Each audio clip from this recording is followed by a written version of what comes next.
Yeah, no. Bahamian Evolution, we're a group of people that really want to see change in our country. All right, I formed it with a group of young ladies who had the same drive that I have. There were a couple of young ladies who recently got locked up at a protest on Windsor Park. And I was like, wow, this is so inspirational, and they wanted to go to the next level, and I wasn't really paying attention to that because I was busy doing other stuff.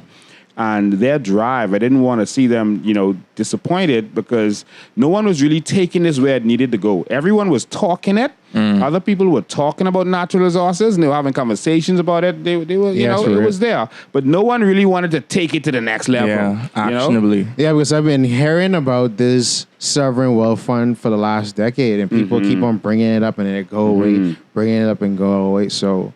Yeah, so the thing is action, man. Being exposed to other countries and how they do stuff, people take action. Bahamians are too laid back. We just sit and wait for the government to do everything, and so we decided we want to take this to the next level. And I decided, that we're going to do this. And I sat down with them and I said, listen, the way you start this is you have to start by informing the people. You have to educate them. They have to know what they are dealing with. If they don't understand it, they're not going to support you. They just don't understand. It's not that they don't want to support.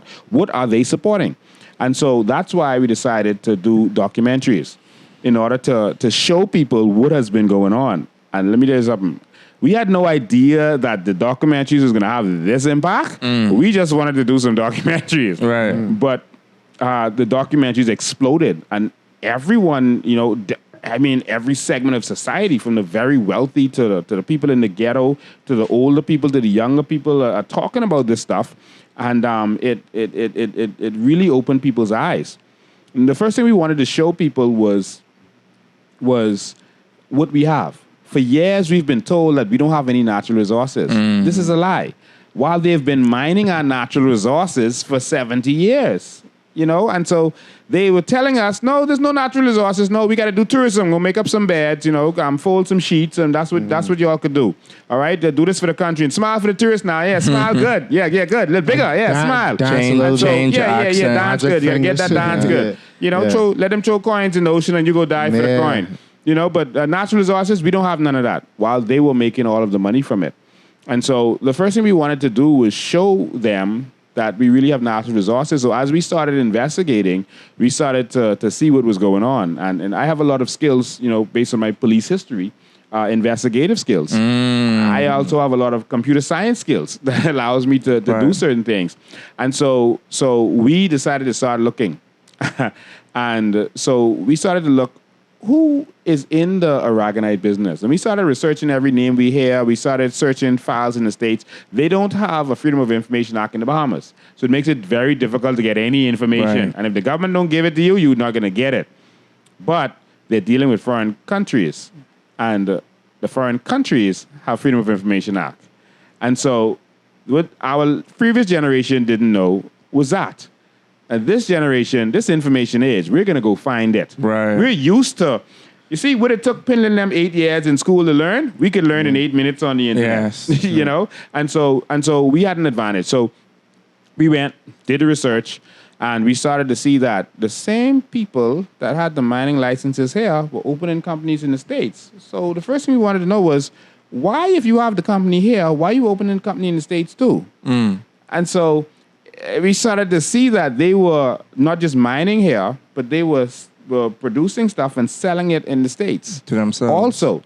All right. And so they were actually mining the stuff and selling it to themselves. I was like, why are they selling to themselves? That don't make sense. And then we started to realize, hold on. They are getting this for $2 a ton. All right. And so we got the documentation. We saw that it was for $2 a ton. And that's because they convinced the government, oh, well, we're not doing anything with this. We're just going to take it and put it on some beach. And so the government put in writing this is for beach restoration only. But then we saw that they weren't just restoring beaches. They were making products. This thing was the building block of society. Like, this cell phone, this is sand. Right. This is sand and aragonite. Right. The glass on it, the chip inside is made from the silica. This case is plastic, and every part of this We're making people billionaires from our stuff. All right, this entire house is sand. Yeah. They need sand to build houses. They need sand is the second most used material on Earth. Second after water. And they say air and water, but we don't count air. Right. So it's the second most used in the universe, and it's needed all over the world. And we saw that it was rare. They all the sand that they could get from easily accessible means is gone. And so now the rest of the sand is gonna have to come from under the ocean. And guess who has the most easily accessible sand? The shallow waters, Bahamas. And so the good thing about our sand is because we're the shallow waters and because of how we're made up, our sand is renewable. The aragonite is renewable. So we have the only renewable natural resource in the world. If you get oil, that's not renewable. If you get gold and diamonds, that's not renewable. No. And so that made it extremely valuable. And we realized how much countries need this and want this and they're hungry for this. And they have stuff called sand wars. And they have sand mafias in different countries, where there's literally mafia that's in crazy. Italy and in India. And it's like, that's how desperate it is. They smuggle so much sand around the world because they're desperate for it. Countries have banned it because they've lost all their sands and now their countries are disappearing.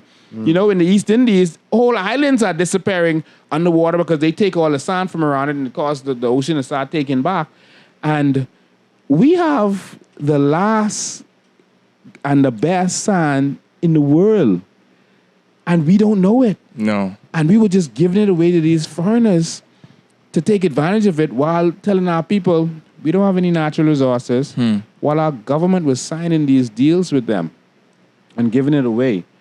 And so that really shook the country when people realized, and we showed our sand being sold on Amazon and being sold on the internet for what was equivalent to $7,000 a metric ton.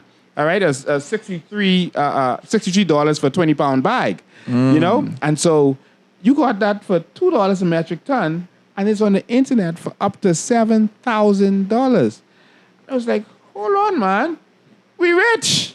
And then we got access to recordings, and we didn't record it. They recorded themselves in their meetings where they were talking about how they mine sand and aragonite in the Bahamas and the value of it and what you could use it for and this blew us away. They said they have a reserve, this company alone, of up to 2 billion tons.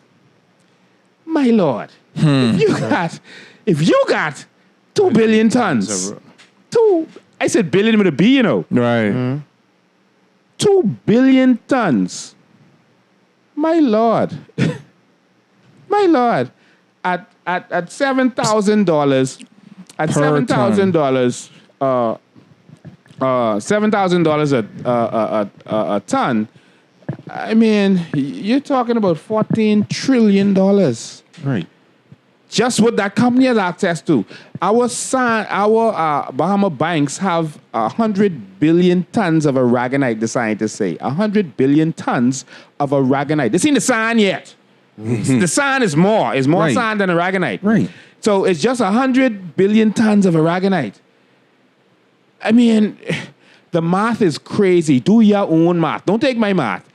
Say you get only $10 a ton. Jesus Lord.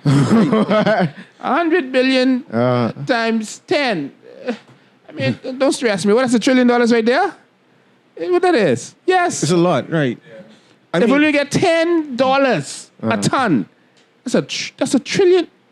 I want to ask the question. I mean, with you interacting with average Bahamians, do they understand the term natural resource?